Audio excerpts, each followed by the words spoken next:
Here's why this iMac at just $350 is a fantastic budget option.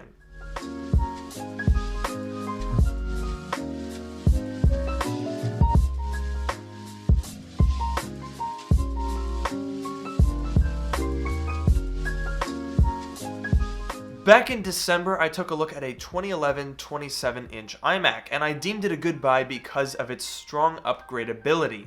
However, I also noted that these tasks were not for the faint of heart. Apple products are never as straightforward as PCs to upgrade and work on. By the way, I'll have an update at the end of this video on the iMac-enstein project and why it's no longer happening, so if you're a viewer of the channel and you've been wondering what's going on with that, stick around and I'll let you guys in on the details. But anyway, what about people who don't want to work on their iMac? For every person who wants to upgrade and work on their technology, there's probably 100 people that just want something that works out of the box. They just want an iMac that is simple and easy, yet capable. This is pretty much Apple's main selling point, so it makes sense that people would turn to them when they want this. What I've picked is this, a late 2012 21.5-inch iMac. This thing is a remarkably solid machine for a number of reasons.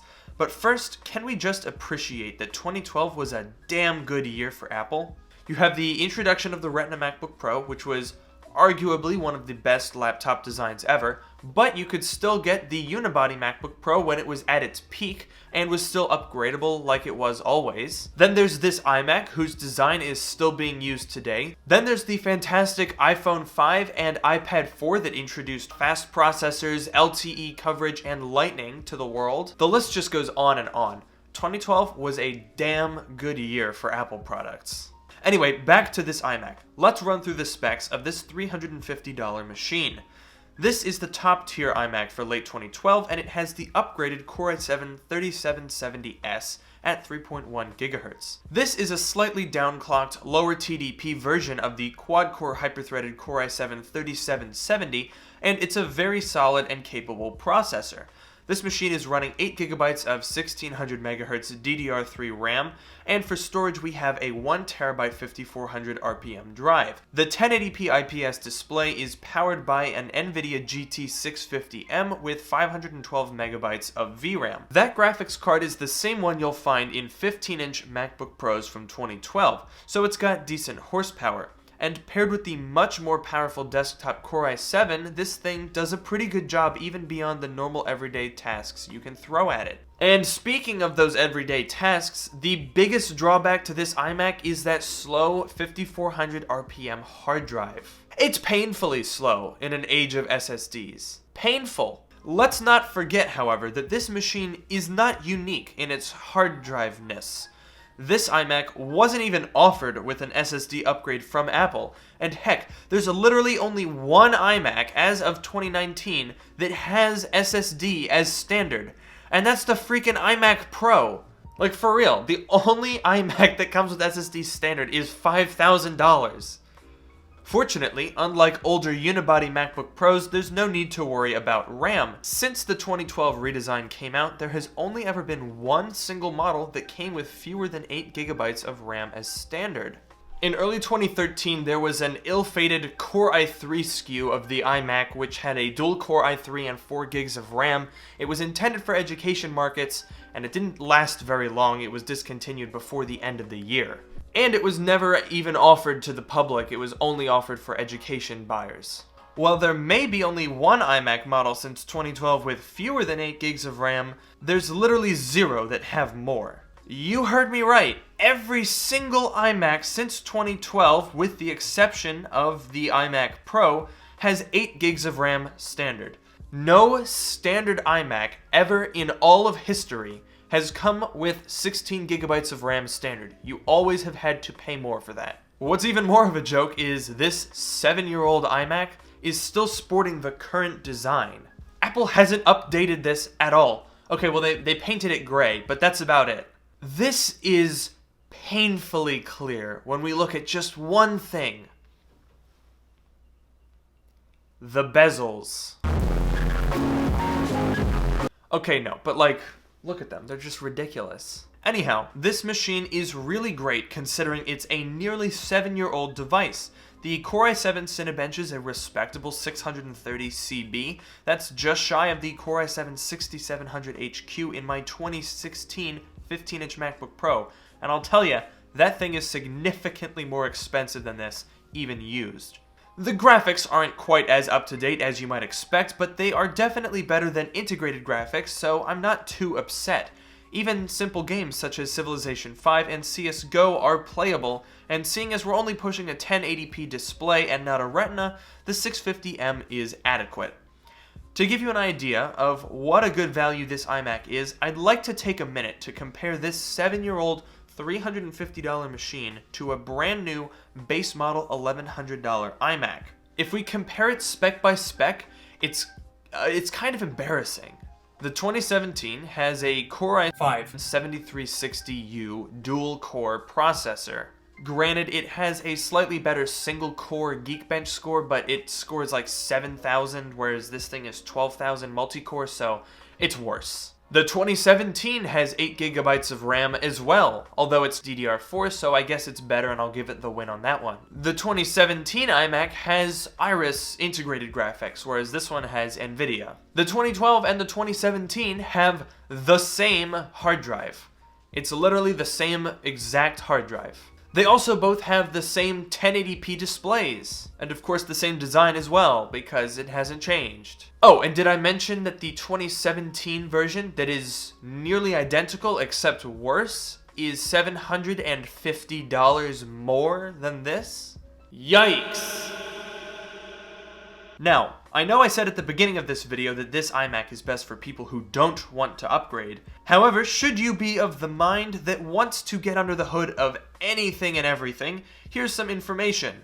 Upgrading anything in this iMac is tricky because you have to cut through the adhesive that keeps the display on and then replace it with new strips when you're done. It's not particularly difficult, but it is very annoying. Once you're in and steer clear of the exposed traces on the power supply for fear of electrocution, you can easily upgrade the hard drive to an SSD, or if you've got a bit more thirst for power, you can actually upgrade the RAM and CPU if you pull the logic board.